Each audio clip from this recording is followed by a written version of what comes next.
അസ്സലാമു അലൈക്കും വറഹ്മത്തുള്ളാഹി. ഇസ്രയേലും ഇറാനും തമ്മിലുള്ള യുദ്ധം പുതിയൊരു വഴിത്തിരിവിലേക്ക് എത്തിച്ചേർന്നിരിക്കുകയാണ്.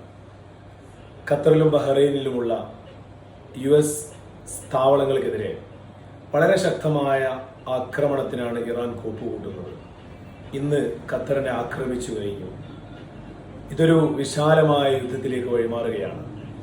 സത്യത്തിൽ ഇതിന്റെ തുടക്കം ഇസ്രയേൽ എന്ന് പറയുന്ന കിരാതമായ ഒരു രാഷ്ട്രത്തിന്റെ അഹംഭാവത്തിൽ നിന്നാണ്.